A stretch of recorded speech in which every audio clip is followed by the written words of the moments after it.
What's going on, everybody? Welcome to episode 5 of the Slayer series, which is in fact the series finale.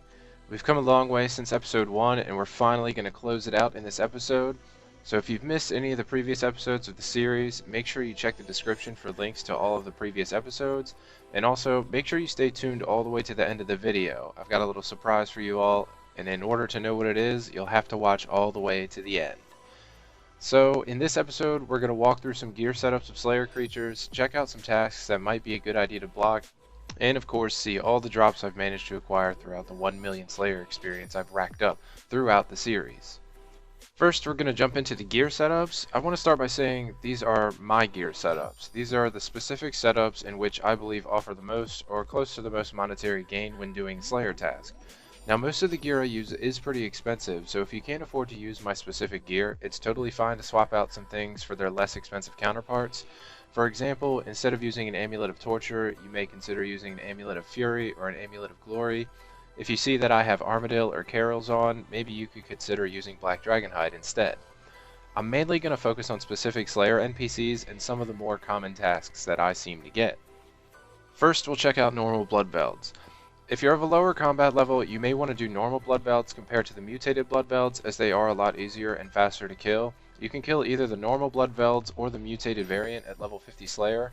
Blood velds use a magical melee attack, so here you'll need to maximize your magic defense in order to take less damage.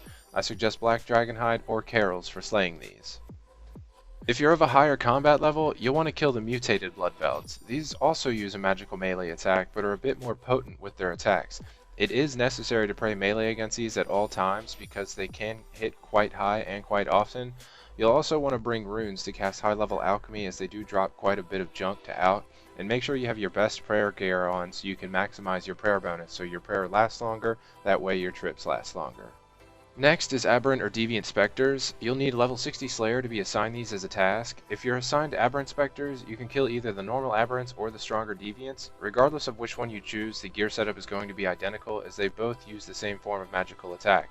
You'll definitely want to bring an herb sack if you have it, as they do drop a ton of herbs. It will save you a lot of time banking all of the good ones and most likely allow you to complete your task without banking at all. Dust Devils are a good source of income for lower level Slayers. They only require a Slayer level of 65 to kill and can average somewhere around 400k per hour in pure profit. You'll want to use your best melee gear here, as their attacks are melee based. Their defense is pretty weak, so they're decently fast kills. You'll want to bring some high level alchemies with you, as well as Bones to Peaches. Bones to Peaches is a great way to sustain yourself, as they always drop bones. A Ceridome Godsword is also an option to negate the need for Bones to Peaches, but that sword is a bit pricey. And these both replace Guthans, because you won't be able to use Guthans here because of the face mask. Spiritual Warriors can be a temperamental task. Sometimes it can be good, sometimes bad. Regardless, you'll need to grab your best melee gear and make sure you have a blessing equipped in your ammo slot to stop the auto-aggressive nature of the NPCs in whichever god's chamber you're in. I suggest you kill the Zamorakian Spiritual Warriors, as they are all grouped up and they are the weakest ones to kill. You'll also want to take some high level alchemies with you, as they do drop a lot of items to alch. You'll need a Slayer level of 68 or higher to kill these. Next, we're going to check out the Kursks and the Turoths. For Turoths, you'll need a Slayer level of 55 and Kursks a Slayer level of 70. Both of these NPCs require a special kind of weapon to kill. You'll need to use a leaf-bladed weapon or broad bolts. I personally prefer the leaf-bladed battle axe, as I found that it provides the highest DPS. However, if the sword is all you have, by all means use the best you've got. You'll also want to use your best melee gear, as they both attack with a melee style attack. Skeletal Wyverns can be a gold mine regardless of what level you are. Even if you're of a lower combat level, you can always safe spot range them.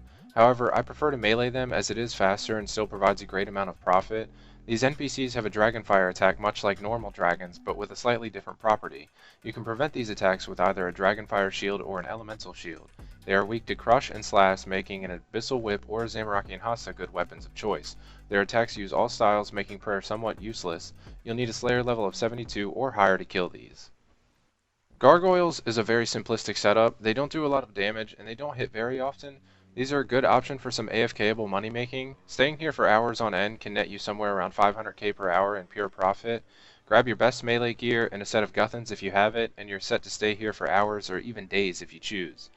High level alchemies are also optional here. You'll need a Slayer level of 75 or higher to kill Gargoyles. Also, don't forget your rock hammer, as you'll need them to finish off the kill. Similar to Gargoyles, Necroils requires a simple setup. Your best melee gear will do, along with a set of Guthans. Guthans will of course help you sustain yourself and give you the ability to complete a task in one trip. These do have some decent drops, which include Snapdragon Seeds, decent rune stacks, and among other things. The Necroils spawn death spawns while you're fighting them. Prayer does not work against them, but that's of little consequence as they don't do much damage. You'll need a Slayer level of 80 or higher to kill Necroils.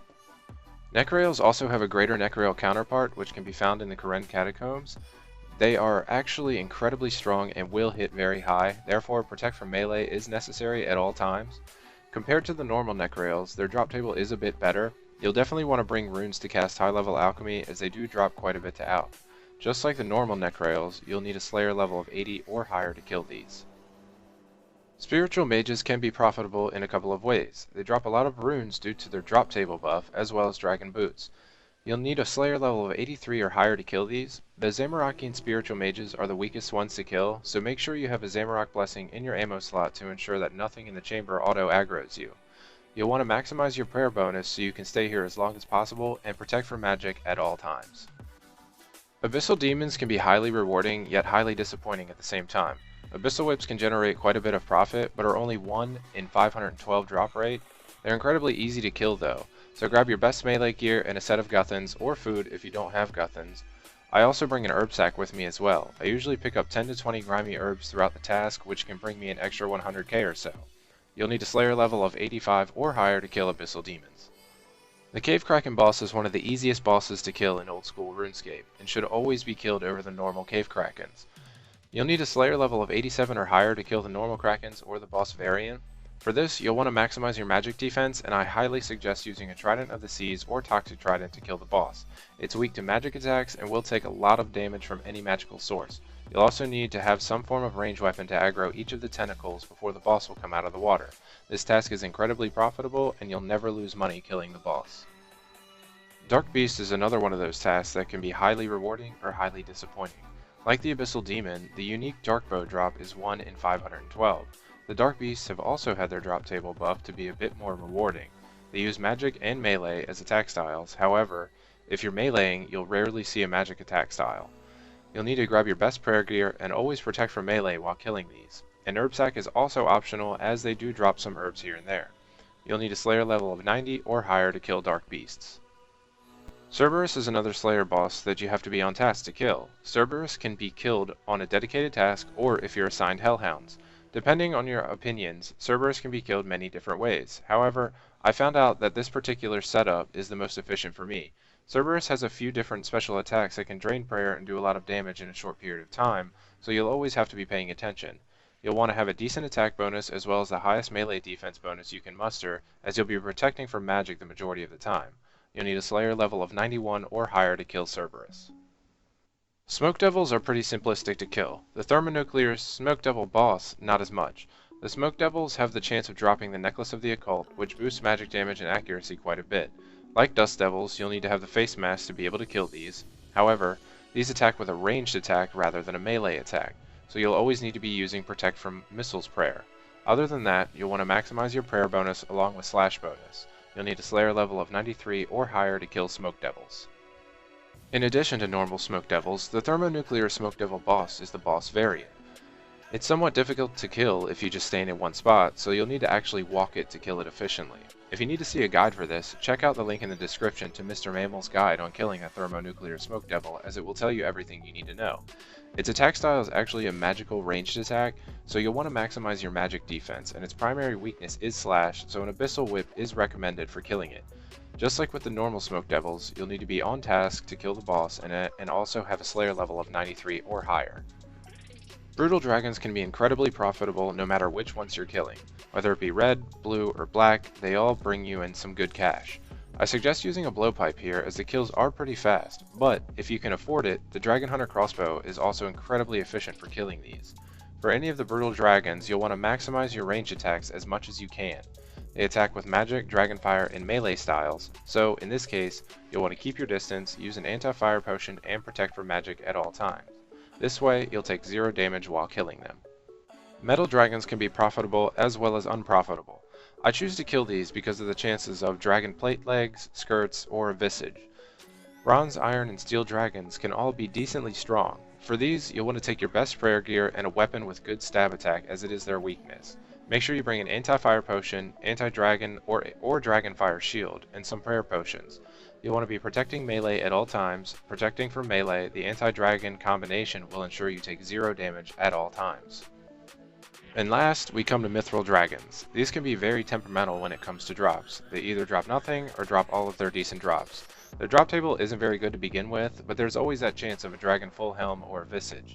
The Mithril Dragons attack with all 3 styles of attack, so you'll want to maximize magic defense and protect from melee, as these 2 attack styles are stronger than their ranged attack.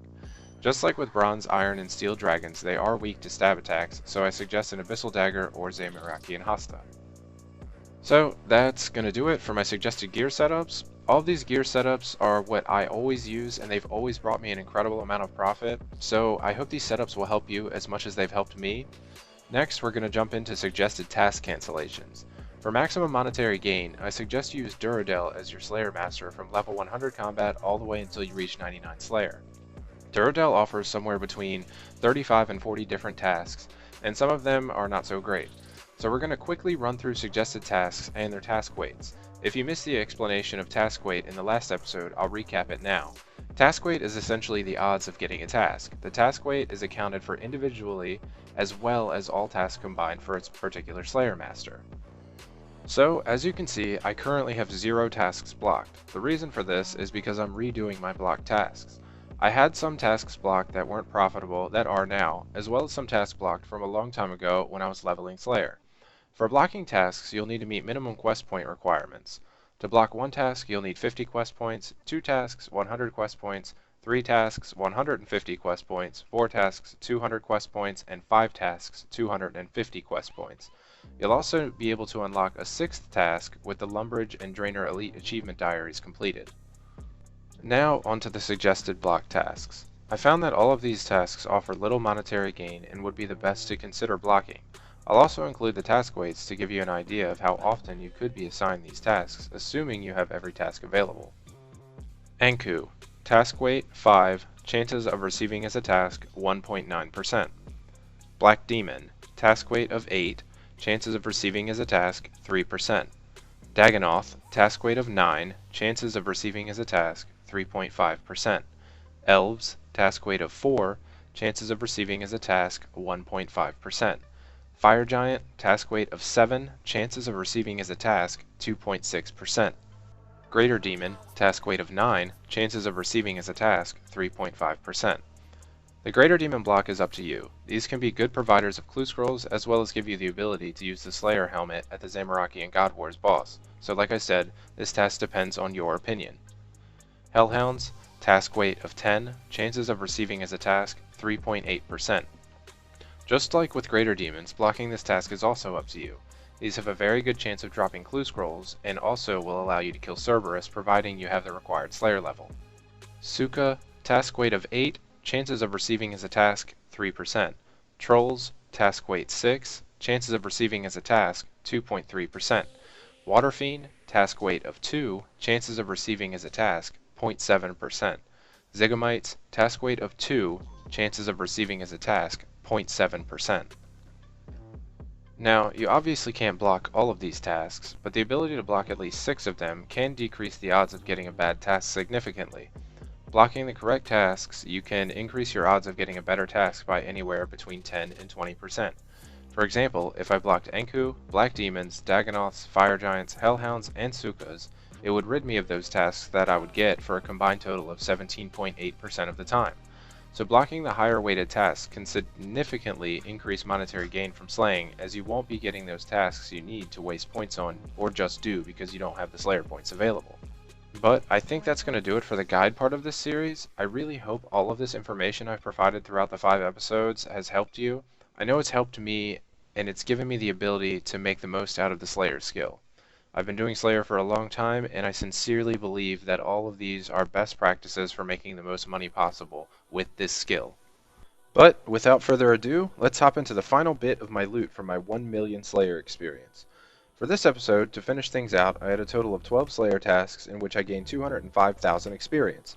My estimated value of drops was 7.3 mil and the supply cost was 1.3 mil, which gave me a pure profit of 6 mil. In addition to this, I also had 6 clue scrolls which brought in an additional 400k, bumping my pure profit up to 6.4 mil. As for the running totals of both the clues and drops combined, I'm ending up with an estimated value of 29.8 million GP.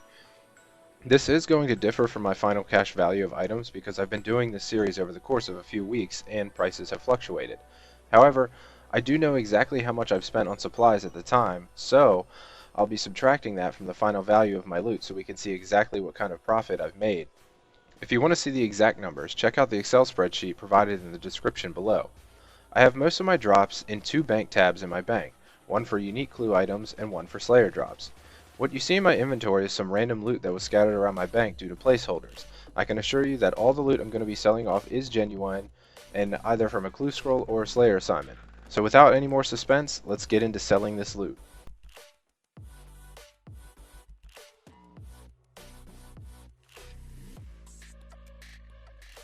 So from that first little inventory we had there, I'm sitting at 3.9 mil, an exact total of 3,944,150 coins, and that was just from the stuff that was scattered around my bank. That was all the stuff that I had placeholders for that I didn't really feel like moving into my loot tab. So let's grab another inventory of stuff and keep on going.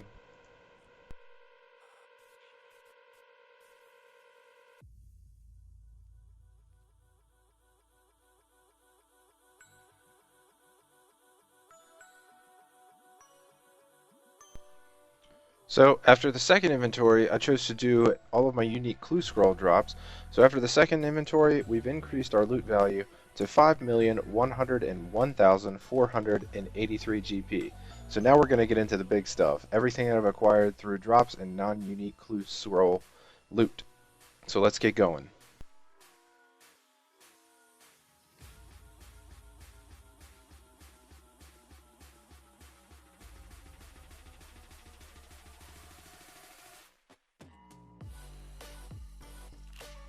So after the first inventory of loot, and that included all of most of the rune drops that I got, we're sitting at 11,821,228 GP.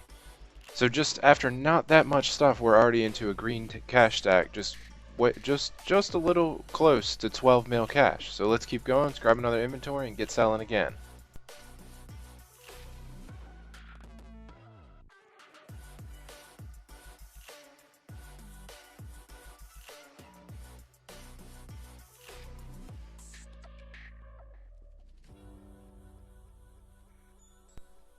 So after another inventory down, we're up another about 3 mil, 15,657,504 coins, and we still got a long way to go.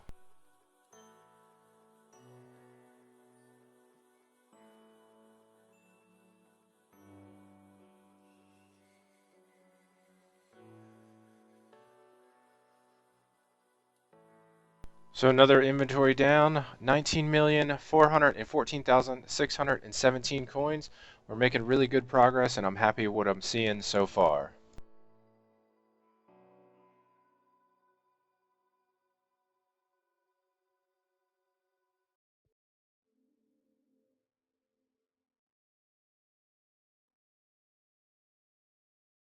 Alright, so that was our second to last inventory, and we've increased our profit up to 23,969,990 GP.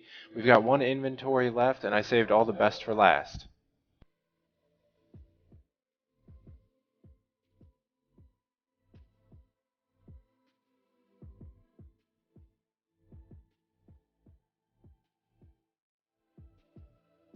Alright, so as for the loot selling, that is going to do it right there. That is everything I managed to acquire in 1 million Slayer experience, and we are sitting at 35,659,097 GP.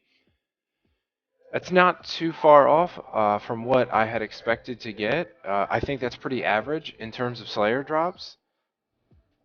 I'm pretty happy with how that turned out, just to showcase how much, money you can make in 1 million Slayer experience. So now that all the loot is gone, we need to figure out what my profit actually was. Throughout this series, I ended up spending 7,368,712 GP on supplies. Subtracting this from all of my loot sales, I ended up with 28,290,385 GP in pure profit. I'm not disappointed at all with this. I did have a few Dark Beast tasks and Abyssal Demon tasks that didn't provide any unique drops, so potentially my loot could have went up a few mil if I had. I'd say that in order to see this kind of money per 1 million Slayer experience, you'll need to have level 90 or higher, but from level 90 to 99, you'll need 7,688,099 experience. So if we just take 28 mil and multiply it by 7.5, we end up with about 210 mil. So regardless of the money you make from level 1 to 90 Slayer, those last 9 levels are going to most likely net you over 200 mil in profit. The money I made is somewhat average, but definitely has the potential to be much, much more. But hey, that's going to wrap up this series completely. I really hope you all have enjoyed watching this series as much as I've enjoyed making it. I've had a blast and can't wait to jump into my next series, but like I promised, I had a surprise for you guys at the end of this video. To celebrate the end of this awesome series, I'm going to be doing a little giveaway to one lucky viewer. Special thanks to 2 of my clan chat moderators for donating to this giveaway. Cerberus has donated a Cerberus sword, and Tedious0cm donated an Abyssal whip. I'll also be contributing a dark bow and 1 mil cash to one lucky viewer. All you gotta do is comment on this video and include your RuneScape name in the comments section. I'll be comment rolling to choose the winner on Monday, June 5th on stream. So make sure and present in the stream to ensure you can claim your prize. If you're not present, I'll be re-rolling to find a winner that is available to claim the prize. With that guys, I'm out of here. Don't forget to tap that subscribe button on your way out. Until next time everyone, take it easy.